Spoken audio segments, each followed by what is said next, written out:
One of Ingrid Bergman's secret lovers came out 5 years after her death, and his name has still shocked Hollywood. Ingrid Bergman was regarded as the pure and kind girl of Hollywood. However, the reality was completely different. Even after her death, a whole country turned its back on her because of her tumultuous affair with Roberto Rossellini. Bergman's legacy was in danger of being destroyed as secrets from her background continued to surface. Why is that? Let's discover in today's video by looking at these uncommon pictures. Ingrid Bergman was born in Stockholm on August 29, 1915.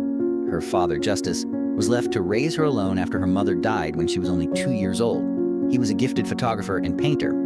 Ingrid was accustomed to posing in front of the camera from an early age. Justus had high hopes for his daughter at the time. He envisioned her as an opera singer in the future and enrolled her in 3 years of vocal instruction because he wanted her to become a celebrity. Bergman found it difficult to fit in when her father sent her to an all-girls school. She didn't stand out academically and wasn't popular. Loneliness soon set in and things only became worse. Her father passed away from stomach cancer when she was 12 years old. Bergman used her passion for acting as inspiration to find a job as a film extra a year after the death of her father. She was shocked to learn that she might genuinely earn money while also enjoying. It was a dream come true for her. She was awarded a scholarship to the Royal Dramatic Theatre School 2 years later. However, the idea of having to spend an additional 5 years in school sounded oppressive. Her teachers were upset with the choice she made. The excitement she felt on stage was all she could think about. Therefore, she disregarded her teacher's advice and accepted the speaking position without hesitation when it was eventually offered. She was ready to start over. Above all, at the age of 21, her ambition took precedence over. Bergman made the bold decision to wed dentist Peter Lindström. It was easy to see why he was attracted to her. Bergman was youthful, attractive, and passionate. Pia Bergman's first child was born in 1938.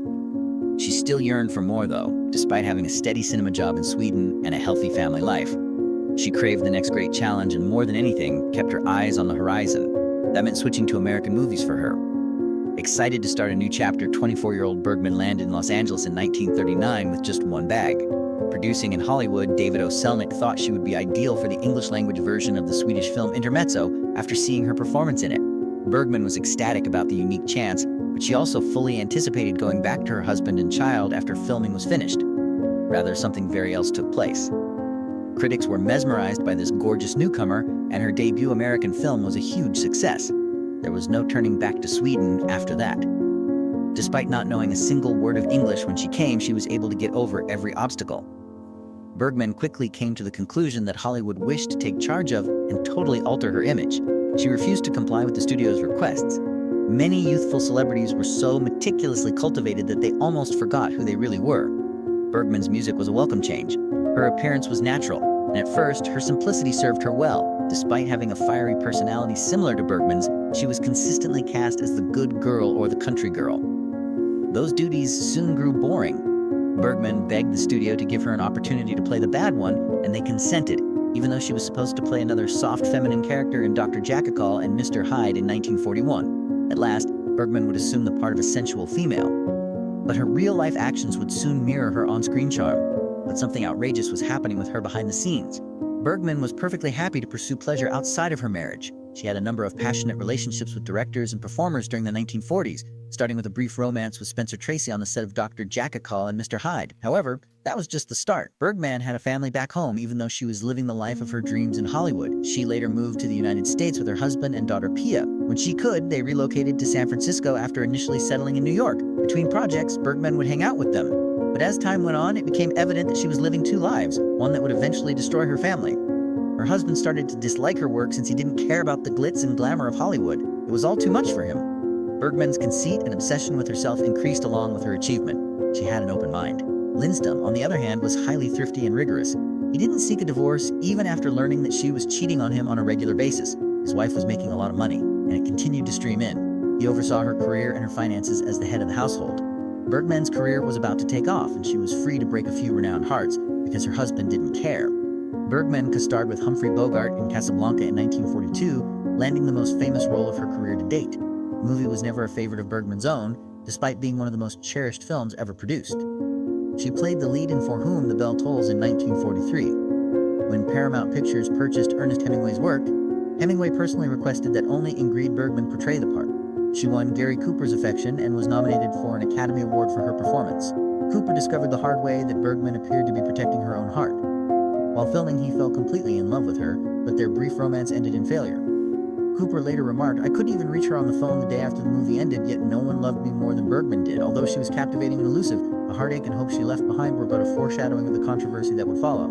Joan of Arc was the most desired role among all the ones Bergman desired. She found a strong resonance in that self-assured, brave character. It turned to become her dream role in music. There was only one issue. No Joan of Arc film was being made. When she starred in John of Lane at the Alvin Theater in New York in 1946, luck finally took notice. One of her greatest fantasies came true as a result of the play's extraordinary popularity. She was cast as the lead in Joan of Arc in 1948 thanks to her strong Broadway performance. She invested all of her resources, including her personal money, in the movie. Unfortunately, it all came to a disappointing end. Despite her performance earning her an Academy nomination, she was caught up in a scandal. The beginning of Bergman's decline into shame was rather innocent. Her existence in Hollywood had made her restless, and she felt stuck in a drab marriage. She was looking for her next major experience. At that point, she became aware of Italian filmmaker Roberto Rossellini's work and fell in love with his Rome Open City. She was enthralled with Rossellini and recognized true art in his work. Her life will alter when she wrote him a letter. Bergman wrote to Rossellini in the height of her success, including with a daring remark. When she got to Italy, she wanted to work with him on a movie. For many years, Bergman would not return to her family or to Hollywood with her. Her life was profoundly altered when she moved to Italy in 1949. Hollywood directors and Roberto Rossellini had quite different approaches to it. During their first movie together, Stromboli, they broke all the rules. Even the main actor lacked professional training. At first, he was only a crew member.